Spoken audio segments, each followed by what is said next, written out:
There's been a lot of speculation and a lot of talk on Erik Karlsson and the Ottawa Senators lately. Obviously, it's been reported they've made an extension offer to him and things did not go well. So the trade rumors have been flying around like crazy. We'll discuss all the different teams that he might end up going to coming up next.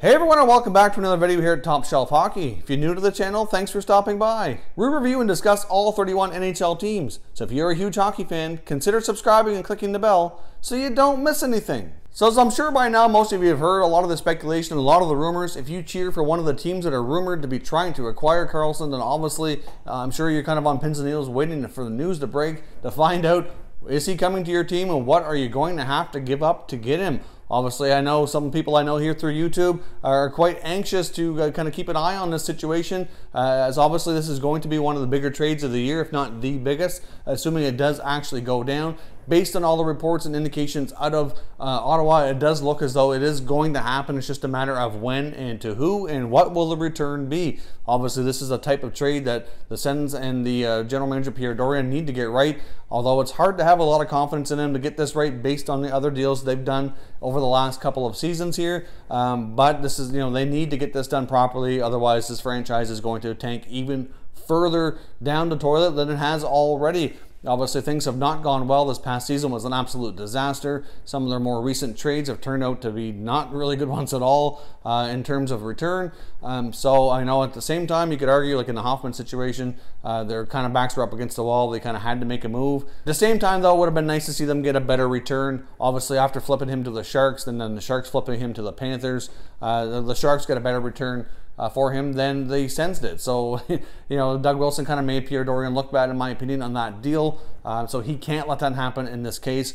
But at this point in time, here's what we can report. Here's what we know. There's some of the speculation out there. It's really hard to confirm what's true and what's not. There's certainly a lot of chatter through Twitter, which is where we get a lot of our information, and you have to really watch carefully which accounts you're getting your information from, because there's some on there that claim to be NHL rumor breakers or NHL insiders, so to speak, and they really don't have a clue what they're talking about. They're not who they say they are. If they're not a verified account from an actual NHL insider like a Bob McKenzie, a Darren Dreger, Elliot Friedman, Chris Johnston, Chris Stevenson, Dave Pagnola, a lot of those guys that are actual verified, NHL insiders that you can know for sure that the information you're getting is legit.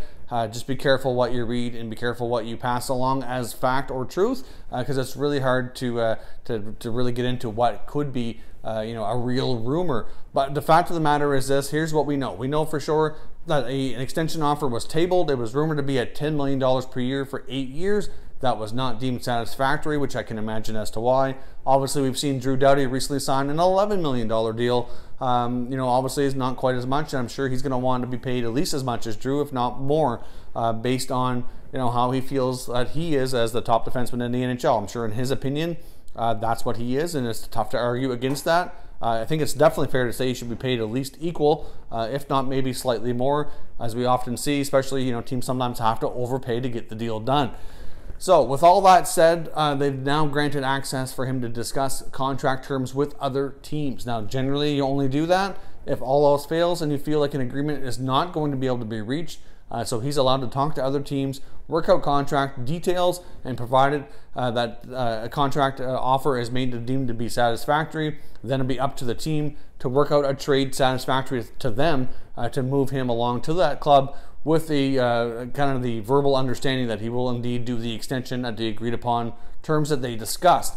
Now, the main three teams that are involved here that appear to be the front runners are the Vegas Golden Knights, the Tampa Bay Lightning, and the Dallas Stars. So let's discuss here what's been talked about and what I think should be at least the starting points for them to go to these teams and say, if you're going to make this deal, here is where the starting point has to be. So let's start with Vegas. The Vegas chatter has been going on longer than any of these other clubs. It started back to the trade deadline. It's still going on today. It seems to be the sticking point here is that Ottawa would really want top Vegas prospect Cody Glass included in the deal, and they do not want to give him up. Now, I don't blame Vegas for wanting to give him up at all. He's an excellent prospect, had an awesome junior career so far, and looks like he could be a potential real top scoring beast here in the NHL. He does get a lot of comparisons to like a Mark Scheifele, so I don't blame them. But at the same time, from the other side of the equation, you have to get back value. You can't be trying to trade for an all-star, superstar, elite level defenseman and not have to give up a prized possession in order to do that. So, when you look at some of the other prospects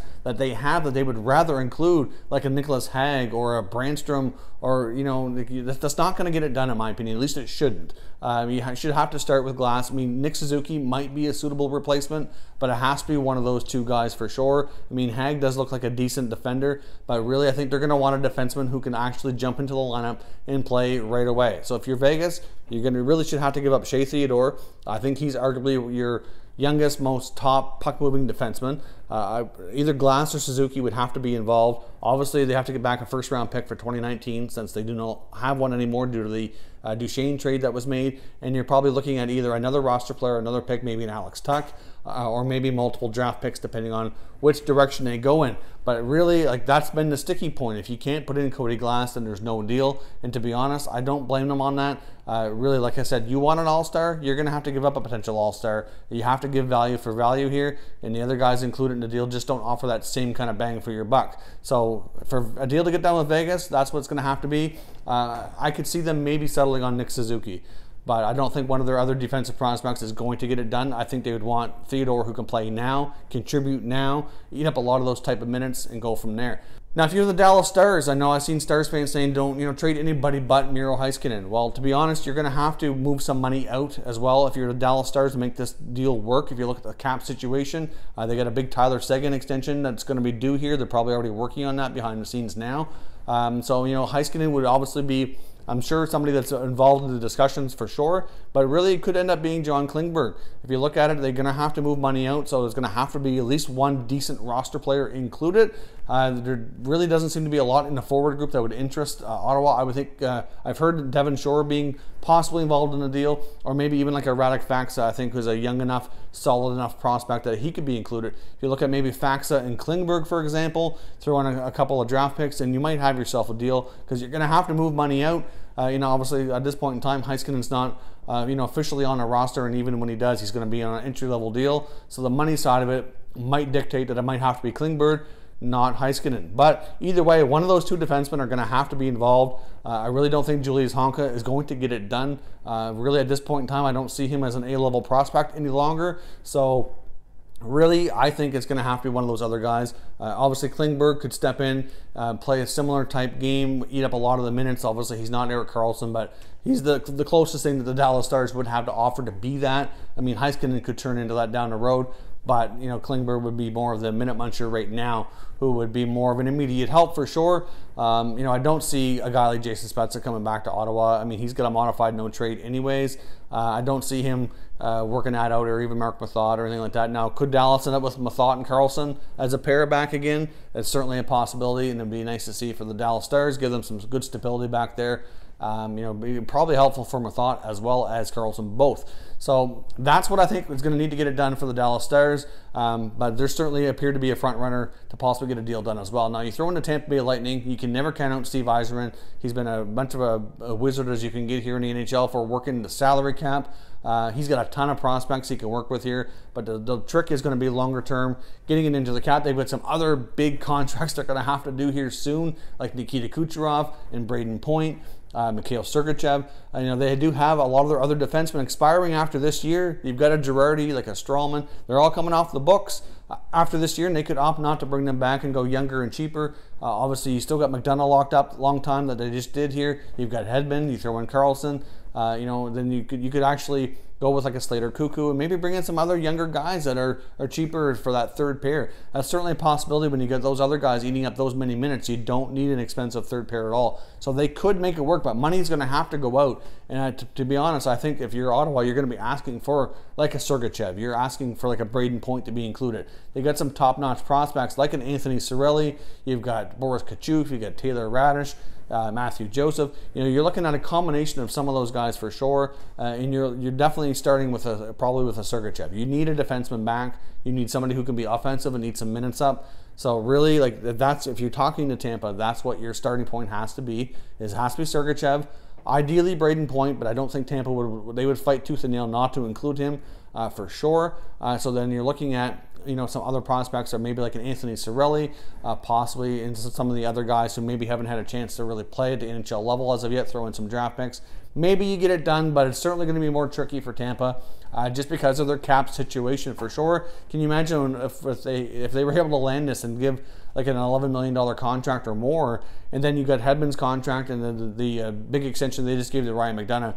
Things could certainly get tricky back there for sure. It might really get complicated. I'm not sure how they could do it, but if anybody can, it would be Steve Yzerman. He's been an excellent GM and figured out how to work things around the cap, but it could put them in serious trouble retaining all their forwards that they're really high on long term as well. So we'll see what happens. So where do you think he could go, assuming this deal gets done? It looks like it's inevitable. I don't think there's any going back at this point. There doesn't seem to be any renegotiating. So it's hard to say, but if you're a fan of any of these teams, what would you be willing to give up? And you have to be realistic here that you're going to have to give up some value. If you want to bring in a superstar player like this, you have to give up something that's going to be potentially, you know, a good return going back. You can't expect the moon and not give up anything to get it. Like, it just, that's not how it works. So when I see all these other fan bases saying, oh no, not Cody Glass or not Miro Heiskanen, like, oh, sorry, if you want to bring in a top guy like that, really, if you're Ottawa, that's what you're going to be asking for. And really, if you don't get that, you hold tight until one of these teams finally comes through and offers that up, because you're not in that big of a rush. You've got all summer to get this done. And at some point, hopefully one of these teams kind of breaks here. Now, you know, at the same time, you could say, well, they're up against the wall. He doesn't want to return. So, you know, it's pressure on them as well. You know what? But at the same time, though, you have to kind of, you have to hold out for that right deal. They can't screw this up, because their franchise is in bad enough shape now after everything they've been through in the past year. If they screw this up, then, you know, they're just going to kiss the fan base goodbye. They very well might do that anyways. You know, trading the greatest player to ever wear the jersey is certainly not something that's going to go over well in Ottawa. So let me know, if you're an Ottawa fan, I want to know how you feel about this. And obviously, like, you know, leave me your thoughts in the comments. How do you feel about it? At the same time, you have to accept the fact if he doesn't want to play here anymore, that maybe it's for the best. I mean, but the return has to be right to help the franchise move forward. And it's a tough deal to win. It's really hard. And I'm not really sure that they can do that no matter what the return is. Short term, it's going to be painful. It's going to be emotional for a lot of the fans. And we'll see how this goes, but it looks as though this is something that we're going to see happen. Just a matter of when and a matter of where he goes. So where does he go? Let me know your thoughts down below. And again, if you're a fan of one of the rumored teams that are trying to acquire him, you know, what are your non-negotiables? What players is it for you that you absolutely would not want to see leave town to bring him to your franchise? If you're new to the channel, I hope you consider subscribing. We cover all 31 NHL teams, and there's plenty of content here for all hockey fans to enjoy. So if you're new, hit the subscribe button. If you like this video, make sure you hit the like button as well. I'd appreciate it if you did. As always, thank you very much for watching, everybody. We'll catch you next time.